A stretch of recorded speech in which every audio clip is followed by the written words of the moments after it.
Ghostly tales, yet mirrors of human life. Hey everyone! Welcome to Encountering Chinese, Ghostly Tales from Zhai. Today, I'm going to tell you two short stories.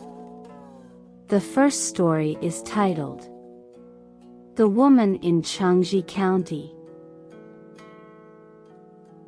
Chen Huanle is from Changzhi County, Luzhou, and he has a daughter who is intelligent and exceptionally beautiful. One day, a Taoist priest glanced at Chen Huanle's daughter while begging, then departed. From that day on, he would wander near Chen's house every day with his alms bowl. One day, coincidentally, a blind man came out of Chen's house, and the Taoist caught up to him, walking alongside and asking where he had come from. The blind man replied, "I just went to Chen's house to read fortunes for the people there."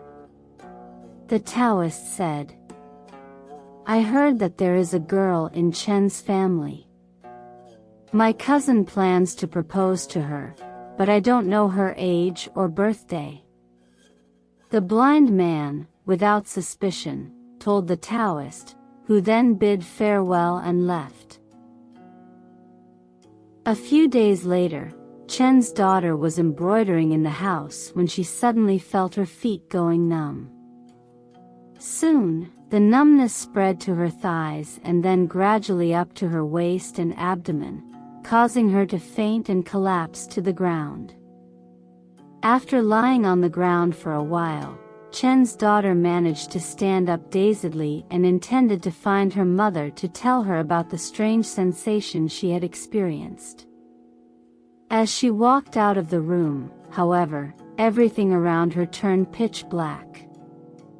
A thin thread-like path appeared in front of her door, frightening her so much that she kept stepping back, only to find that her room was submerged in black water. When she looked back at the path, there were no pedestrians, only a Taoist priest walking slowly ahead. She followed the Taoist from a distance, hoping to encounter a fellow villager to whom she could tell her situation. Chen's daughter walked forward for several miles and suddenly saw a village house. Upon closer inspection, she realized it was her own family's gate.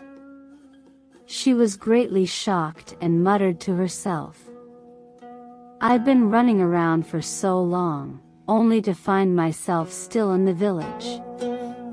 How confused I was just now, thinking I had lost my way." Afterwards, she happily walked into the gate of her home, only to find her parents had not yet returned. So she returned to her bedroom and placed the unfinished embroidered shoes on the bed. At that moment, Chen's daughter felt extremely tired from her travels, so she sat down on the bed to rest. Suddenly, the Taoist entered the room. Chen's daughter was startled and stood up to escape, but the Taoist grabbed her, pressed her down on the bed. She tried to scream, but found she couldn't make a sound. The Taoist swiftly used a sharp knife to cut out Chen's daughter's heart.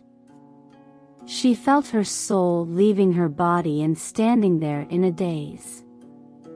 Looking around, she realized her house had disappeared, and she felt like she was trapped under a crumbling cliff.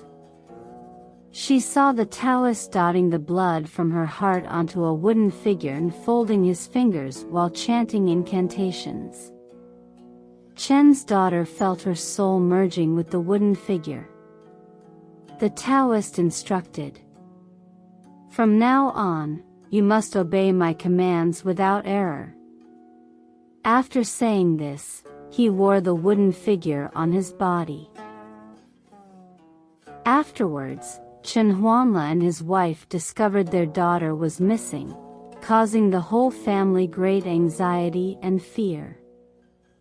They searched until they heard villagers' rumors about a woman who had been killed by having her heart cut out under the bullhead ridge. Shen Huanla rushed to examine the body and confirmed it was indeed his daughter. He tearfully reported the incident to the local magistrate. The magistrate arrested almost all the residents under the ridge and subjected them to severe torture, but still couldn't find the cause. Helpless, the magistrate had to detain these villagers as suspects, awaiting further investigation. The Taoist was sitting under a willow tree several miles outside the county town, resting. He suddenly said to Chen's daughter, "The first thing I want you to do now is to go to the county town and see how the magistrate is handling the case. Once in the county town, you can hide in the warm pavilion. If you see the magistrate stamping documents, quickly hide. Remember, do not make a mistake. You must leave at 6 o'clock and return by 11 o'clock. If you return even a minute late, I will insert a needle into your heart, causing unbearable pain. If you return 2 minutes late, I will insert 2 needles. By the 3rd needle, your soul will dissipate." Chen's daughter was terrified upon hearing this, and her soul immediately fled from the wooden figure. In an instant, Chen's daughter arrived at the county yamen and followed the Taoist's instructions to hide in the warm pavilion. At that moment, the residents under Bullhead Ridge were kneeling in a circle in the hall, awaiting the magistrate's interrogation. Just as the magistrate was about to stamp a document, Chen's daughter failed to evade in time, and the official seal had already been taken out of its case.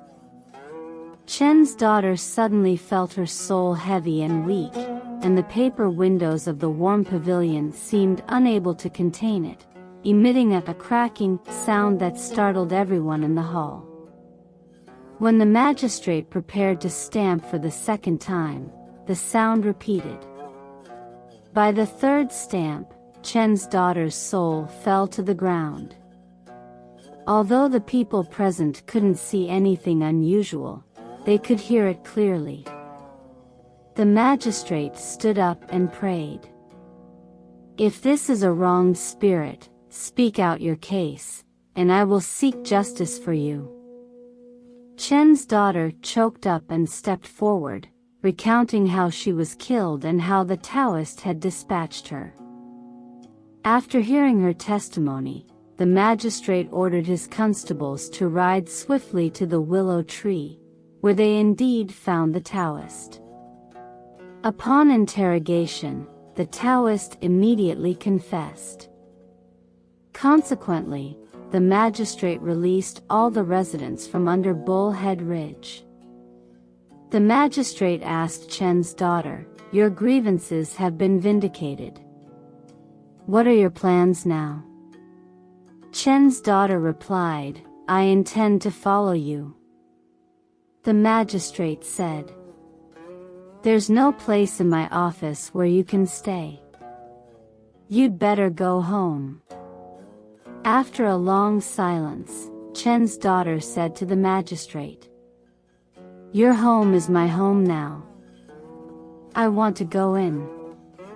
As the magistrate was about to speak again, there was suddenly silence all around. Returning to his residence, the magistrate discovered that at that very moment, his wife had just given birth to a daughter. The second story is titled, The Loyal Dog.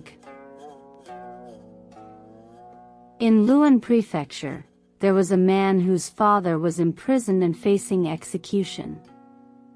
Helpless, he gathered all his savings, around 100 taels of silver, intending to bribe officials at the prefecture.